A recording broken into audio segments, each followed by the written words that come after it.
Eu vou falar um negócio aqui que, se acontecer, vai dar um Reels legal. Se não acontecer, a gente esquece. Simplesmente deixa pra lá. Apaga. Mas, por exemplo, na eleição americana, o Trump ele teve vantagem por ter declarado seu apoio ao Bitcoin. Inclusive, a Paradigma postou no perfil uma pesquisa que mostrava que entre eleitores no-coiners, ou seja, o pessoal que não tem Bitcoin, praticamente não havia diferença entre preferência entre a Kamala Harris ou o Trump. Agora, entre eleitores que tinham Bitcoin, o Trump abria 13 pontos de vantagem.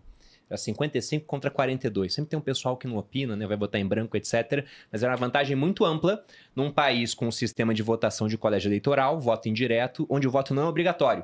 Então, geralmente, a eleição pode ser decidida por alguns poucos votos em estado-chave. Será que em outros países a mesma coisa não vai acontecer? Eu fico pensando, em 2026, aqui no Brasil, Lula de um lado, né, ou alguém indicado por ele, o Haddad, por exemplo, vai vir um nome da direita, mas acho que vão surgir vários nomes até um se consolidar para o segundo turno. Será que não vai ter algum cara que vai chegar e falar sobre Bitcoin para ter o apoio de quantas pessoas no Brasil tem Bitcoin, mais ou menos, pelo levantamento que vocês estão fazendo? Não tenho a resposta final ainda. Inclusive, você acabou de dar um spoiler, mas tudo bem. Algo entre 10 e 20 milhões, eu chutaria. Entre 10 e 20 milhões de 30, pessoas aqui no Brasil. Então, será que não vai ter um político É que vai chegar e bastante falar, gente. cara, temos que colocar o Bitcoin como moeda do Brasil, igual o Salvador fez, para não... E eu votaria nesse cara, porque se é a moeda nacional, não tem mais imposto. Você não paga imposto quando o real se aprecia contra o dólar. Bruno, nunca acontece, de vez em quando acontece. E a gente não paga imposto. Então, Pablo Marçal Não, mas acabou não de precisa- falar que ele vai ser candidato. precisa Será ir que ele não vai tão ser um cara longe, que vai pegar amor. isso? Não precisa só falar algo do tipo, a gente apoia os bitcoiners, não vamos taxar. Se falar isso, já ganha o seu voto. Já. Então, não Provavelmente já precisa ganhou meu falar que é voto. a moeda principal. Mas eu tô falando que nem o Trump, amor. Você leva lá em cima, entendeu? Que a Aí moeda depois quando o cara principal é fala, muito louco. só não vai ter imposto. É porque colocar como moeda é não ter imposto. É definir como moeda e de é curso impossível legal. no Essa é a Brasil. principal. Não diria impossível, diria improvável. Vocês estão muito sonhadores Diria hoje improvável. mesmo. Eu vou, Um vou pequeno- ficar aqui, vou me reduzir a minha insignificância. Porque Não, mas eu tô talvez no achando- curto prazo, né? Porque você para pra pensar, eu gosto muito do paralelo com a internet.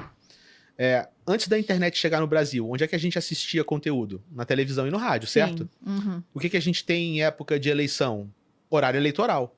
Então, na perspectiva do governo, cara, o governo tinha um monopólio da atenção de todos os cidadãos para falar, galera, bateu 6, todo mundo para de ver o que tá vendo, para de ouvir o que tá ouvindo, porque eu vou falar.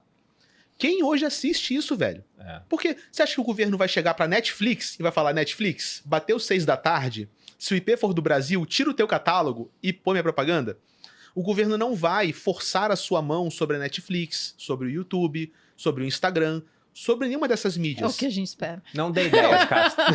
Não, mas cara, é inviável. Não vai ter propaganda eleitoral na Netflix. Se tiver, a ideia foi minha, eu tô ferrado. Mas, Quando falar não, o Twitter não vai sair do ar no Brasil, isso é inviável. não, Depois de uns sair do dias. ar pode sair. Eu digo o governo usar aquilo da mesma forma que ele usava a Globo Sim. para Ah, transmitir propaganda entendi. eleitoral.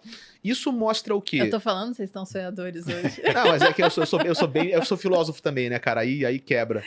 Mas no intervalo de alguns anos, a posição de um político saiu do político ter o monopólio da comunicação midiática com 220 milhões de Sim. pessoas pra ele ter que dançar no TikTok pra ganhar voto. Então isso mostra como há uma troca de poder e o poder muda muito rápido enquanto tecnologias disruptivas ganham as pessoas. O cara não tá dançando no TikTok porque ele quer ou porque ele gosta. É porque se ele tentar ganhar esses votos no horário eleitoral, ninguém vai votar nele, cara.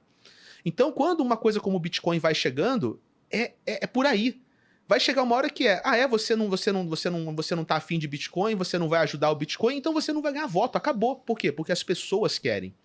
No final, quando uma tecnologia atinge pessoas em massa e ela é disruptiva suficientemente, não no curto prazo, mas no médio e longo prazo, ela força sua mão sobre o que nós entendemos como Estado. E o Estado pode não acabar, mas ele é forçado a se reorganizar. Ele tem que encontrar novos meios. Então eu paro de fazer vinheta no horário eleitoral e eu começo a dançar no TikTok, a fazer live no YouTube, a postar no X. E agora os políticos, para ganhar atenção na mídia social, fazem o quê? Eles obedecem o algoritmo. Olha a troca de poder, cara. O cara sai de mandar a Globo sair do ar para obedecer o algoritmo de uma grande corporação multinacional. Então tecnologias promovem esse tipo de mudança no que eu considero como ordem global e local, né, de Estados-nações. A tecnologia é implacável. Complementando o que você comentou da pesquisa da Coinbase lá nos Estados Unidos, que o eleitorado que tem cripto votou muito mais em favor do Trump do que a Kamala. Isso aconteceu apesar de a preferência política dos coiners nos Estados Unidos, do pessoal que tem cripto, ser dividida praticamente meio a meio. Então não é que o pessoal tem uma predisposição a ser republicano ou ser de direita. É bem dividido lá entre quem tem cripto. E mesmo assim, votaram muito mais no Trump do que na Kamala. Os Estados Unidos têm uma posição de liderança na forma como a legislação em torno de cripto é criada mundo afora. Então, acho que essa pauta tem um pouco mais de importância lá do que em outros países. Mas o Brasil, cara, potencialmente tem mais gente que tem cripto do que lá nos Estados Unidos, em números absolutos. Então, não é uma pauta irrelevante aqui também. E tem várias coisas que podem ser feitas do ponto de vista político que vem antes até de declarar o Bitcoin como uma moeda de curso legal. Você fazer isso, primeiro, você pode fazer isso sem tocar no status do real. Isso simplesmente exime as pessoas de pagarem ganho de capital quando elas, por exemplo, vão comprar um cafezinho com Bitcoin. Hoje, na prática, se tu comprou Bitcoin anos atrás, tu vai comprar um cafezinho de R$5 com Bitcoin, em tese, tu tem que pagar imposto sobre o quanto que tu lucrou nesses R$5, porque tu tá vendendo o Bitcoin por real para comprar o café. Então, tu pode fazer uma isenção de minimis, né? Falar que gastos até X, tu não precisa pagar ganho de capital sobre venda de criptomoeda. Os 35 mil no mês hoje... Já é... Você isso. manter isso, você falar pro público que você pretende manter isso, já é uma posição super favorável a Bitcoin. Você tem muita empresa, empreendedor, que já teve conta bancária fechada só porque tem cripto no nome. A Paradigma até hoje no nome... Desculpa sócio se estou falando isso aqui, mas até hoje não tem lá no nosso nome cripto ou Bitcoin, nossa razão social. Porque a gente sabe, tem um monte de conhecido que já perdeu conta bancária porque no nome da empresa tem cripto. Sim.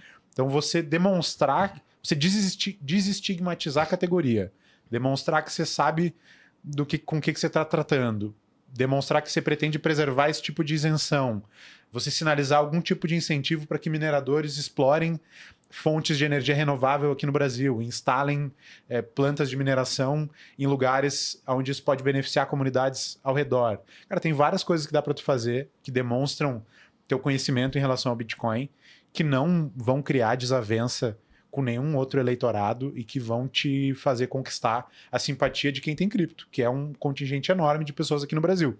Então, o tempo de ser anti-cripto já passou. O momento da história em que isso era legal, era cool, ficou para trás. O jogo inverteu. Então, prestem atenção. Até porque, do ponto de vista político, se um deputado fala, eu sou anticripto, quantos votos ele ganha? Poucos. Acho que ganhar ganha porque pouco, não só faz perde, né? Acho que talvez não ganhe diferença. nada. Agora, se ele fala, eu sou pró-cripto, ele ganha voto, né? Sim. Esse é o ponto. Então, para um cara que quer tentar ascender politicamente, Fica aí a dica. é interessante fazer isso. Fica a dica. Eu espero que os candidatos estejam assistindo esta parte.